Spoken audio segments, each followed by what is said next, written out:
throne of Pontius Pilate. So sometimes learning from Jesus is best if you just shut up sometimes.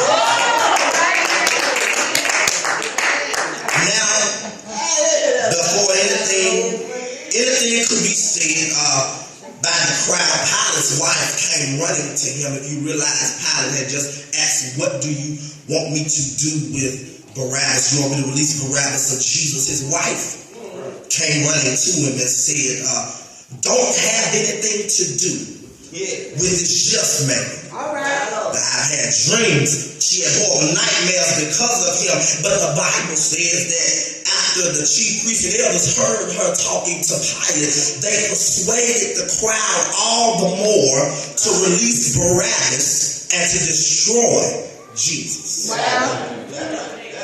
Warning always comes before destruction. Pilate looked, and his wife said, don't do it. And the chief priest and the elders said, destroy it. But we all have consciences. We all have intuitions. And Adam and Eve ate of the tree of the knowledge of good and evil. So I know we know right from wrong. All right. We're not as ignorant as we may make ourselves seem sometimes. But either way it goes, Pilate finds himself in between a rock and a hard place. Then the Bible says, he asked the crowd, whom shall I release to you? Which of the two? The Bible says, they said, release Barabbas. Verse 22, our key verse. Pilate asked the $64,000 question. What then shall you do with Jesus, whom you call the Christ? The crowd replied, let him be crucified. I'm not going to be before you long, but I can see Pilate getting a little beside himself. As the Bible says, he asked them, why, what evil have he done? But they cried and they hollered all the more to let him be crucified. Pilate realized that his mouthpiece and his trying of reason wasn't getting him anywhere. So he gave Jesus over to the will of the people. But after he got some water and washed his hands, because in front of the crowd, he wanted them to know that you want this man dead, but I want to wash my hands of being guilty of this just man. I don't think that they realized what they were saying, but after he washed his hands, they said, and the people answered and said, his blood be on us and on our children. I don't think that they knew that the blood would be on them and be on their children, because the blood is what covers us today. But now I'm left wondering, what's the reason they did it? Why are they treating him so bad? How could they treat him so bad? He was not guilty of what you call insurrection. He was only guilty of opening blinded eyes. He was only guilty of unstopping deaf ears. He was only guilty of multiplying fish and loaves to just to feed a hungry multitude. But I ask the question, why are they treating my Jesus so bad? I hear the words of the prophet Isaiah rumbling out of 700 years of prophecy out of the 53rd chapter of the book of Isaiah, said he's not being beaten for anything that he's done, but he was wounded for our transgressions. He was bruised for our iniquities, and the chastisement of our peace was upon him, and it is with his stripes we are healed. They whipped his back to heal your backache. They nailed him in his hands and they stretched his arms out wide to heal your hand and your arm condition.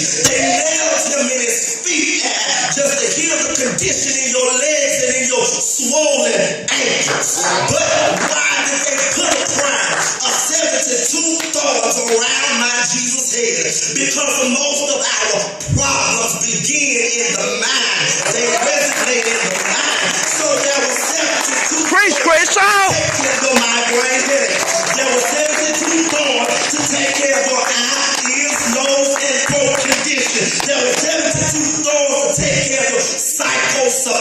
illnesses. He was wounded for our transgressions, and he was bruised for our iniquities. But as he hung out on Calvary's cross, bearing in his body all of our sins and all of our diseases, the worst suffering that anything could ever be inflicted on him, he looked to heaven and heaven blacked out. But before it blacked out, he saw the Father turn his back on him and he cried, Eli, Eli, lama sabachthani, which means, my God, why have thou forsaken me? God had to turn his back on Jesus, because when he looked at the cross, he couldn't see Jesus, because he saw your sin, my sin, and our diseases. He couldn't see Jesus because all he saw was your dope habit. He couldn't see Jesus because all he saw was alcoholism. He couldn't see Jesus because all he saw was your cancer. He couldn't see Jesus because he saw our sins and our diseases hanging on the cross. Turned his back on Jesus. But the Bible says that our Jesus hung out there way out on Calvary, and he did it all by himself. Isaiah already said he didn't have to do it by himself, for he looked through prophecy and said, who is this that cometh from Edom, traveling in the greatness of his strength, traveling and treading the winepress along? He said, I looked and there was none to help, so with my own arm I brought salvation unto myself. And I'm going to say hallelujah, because that means that hell took a holiday. Demons were rejoicing. They looked up there and said, you got away from our master in the wilderness. You refused to bow down when Satan told you that he would give you the kingdom of this world. You refused to turn the stone into bread. But now look, we've got you hanging on Calvary. And I just heard him ask, my God, why have thou forsaken me? Demons are rejoicing and saints are troubled, but he died out there all by himself. But finally, when he said, Father, into thy hands I commend my spirit, because the body couldn't die as long as the spirit dwelled within. So he dismissed his spirit to the throne room of the Father, and the Father had already given him a challenge. The Son said, Father, I'm going down, prepare me a body, and I'll go and redeem man. But the Father let him know, you are my son, but this is a hazardous trip that you are about to make. He said, you're going to be tempted, you're going to be tested, and you're going to be tried. And your keys of authority are going to be buried in the depths of hell. And the only way you can collect your authority is if you got to go battle the demons of hell. But Jesus said that's all right, because in burnt offerings and sacrifices for sin I had no pleasure, but a body have thou prepared me. Then I said, lo, I come in the volume of the book. It's written of me to do thy will, O God. Then, while the demons were rejoicing and Jesus was dying way out on Calvary, he died until the earth began to reel and to rock. He died until the sun blacked out. He died until the moon dripped in blood. He died until the Roman centurion smote himself on the breast and said, oh God, we made a mistake, because this has got to be the Son of God. But when he died, and I'm going to sit down, Joseph went to get his body off of the cross. I believe Joseph must have knew that he would not have needed the tomb forever.